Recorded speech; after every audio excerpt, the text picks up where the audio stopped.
Do you like to snuggle with your furry friends at night? Or do you consign them to a different part of the house altogether? On today's episode, we'll talk about the pros and cons of having a pet in the bedroom. I'm Jay, and this is Somnilopod.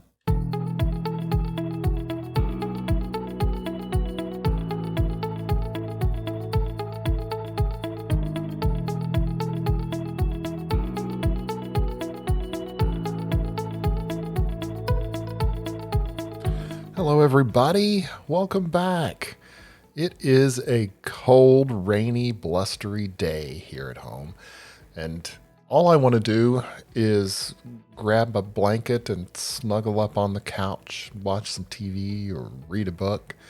And inevitably, whenever I do that, my cat decides to join me. I have a Siamese cat named Artie, and when I'm laying on the couch, he will always jump up and try to snuggle in the bend of my legs. So he feels that that's a nice, safe, warm environment. So I wanted to take an opportunity to talk about sleeping with our pets. Having pets in the bedroom in particular, specifically in the bed with us. Wanted to look at some of the pros and the cons of doing that. Now, I have in my lifetime done both. I have had both dogs and cats, and at times I've let them sleep in the bed with me. And most of the time, though, I do put them out of the bedroom. I think you probably have an idea why, because I am a terrible sleeper, and the fewer distractions I have, the better.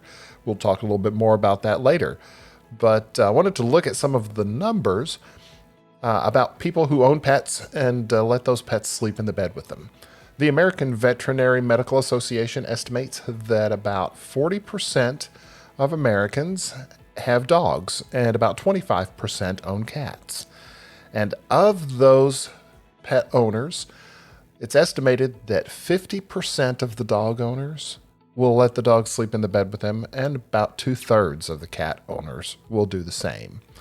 Now, these numbers can vary from household to household and from animal to animal. So, for example, a large breed of dog, those who have larger breeds, won't let them sleep as much in the bed with them as owners of small breeds, medium or small breed dogs. Same thing with cats. Cats, depending upon the number of cats, some owners will let them sleep in the bed with them, and some prefer not to. So let's look at some of the pros of letting an animal sleep in the bed with you.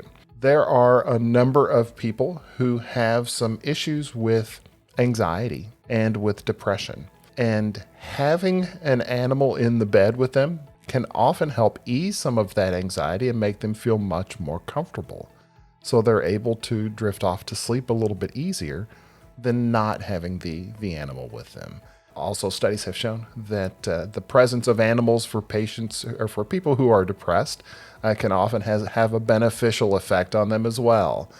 And it's not just good for the pet owners, it can also be very good for the pet itself. Many animals are pack animals, and the more time they spend with their humans, the more of a bonding experience it is. So, for example, cats in particular that like to snuggle and sleep with their owners will develop a higher sense of trust.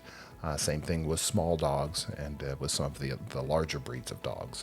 So there's a level of trust and of bonding and of that pack mentality that pets get into that can be beneficial for them as well. You know that I would have to point out some of the cons as well, just to be fair. And I mentioned earlier some of the issues that I had with letting the pets sleep in the bed with me. The majority or the main issue would be sleep disruption. A lot of us who tend to be a little bit lighter sleepers are reactive to noises and movements in the bedroom at night. So sleep disruption can be a major factor in letting an animal sleep in the bed with us. And it's not just those that do have some sleep issues. Even people who don't have sleep issues will have some sleep disruption, or what we call micro arousals or micro awakenings during the night when the pet moves. So the pet adjusts position. If they're in the bed, they're going to bump you. They're going to make some noise.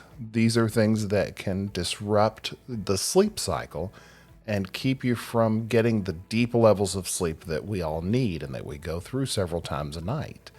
So some studies have shown that up to 25% of sleep disruptions during the night caused by animals can have a detrimental effect on our ability to get a good night's sleep. One other issue that you need to keep in mind when allowing animals to sleep at night with you is allergies. A lot of us do suffer from allergies, and pets are a wonderful little allergy factory. Their dander and their hair can trigger allergies in a lot of people. So if you find yourself newly sleeping with a pet in your bed and having some allergy issues as a result, you may want to rethink that scenario. And you may also want to consider hygiene. A lot of us take care of our pets and we brush and clean them regularly, but no matter how much you do, some pets simply are going to be a hygiene issue. There are diseases that can be passed from pets to humans, and while that is very rare, it is something that you do need to consider, especially with the very young, with the very old, and with the immunocompromised. So those are some risks that you may not necessarily want to be taking. Now, I'm not passing judgment on people who like to have their pet sleep with them. I'll be honest, when I'm taking a nap during the day, and we've talked about my difficulty with naps being a little longer than they should, but I do love to have my cat in the bed or on the couch with me if I'm going to take a nap. It's just like having a hot water bottle. He's just warm and snuggly, and it is just a beneficial thing for us. However, I do keep him out of the bedroom at night because I just simply can't sleep that way. Cats are especially with cats, rather, they are nocturnal animals. So they may sleep an hour or two and then be up and running around and playing with the ball and jumping on your face. So that's something that I simply can't put up with at night. So I put Artie out of the bedroom. So send me some messages, send me an email, let me know what your habit is with regard to a pet in the bedroom. You can contact me at j@somnilopod.com. You can also reach me on Facebook, Twitter, and YouTube. And I hope that you subscribe and like to any of those platforms. I hope this has been enjoyable for you. So until next time, I do want you to be sure and make sleep a priority. Thanks so much. Bye-bye.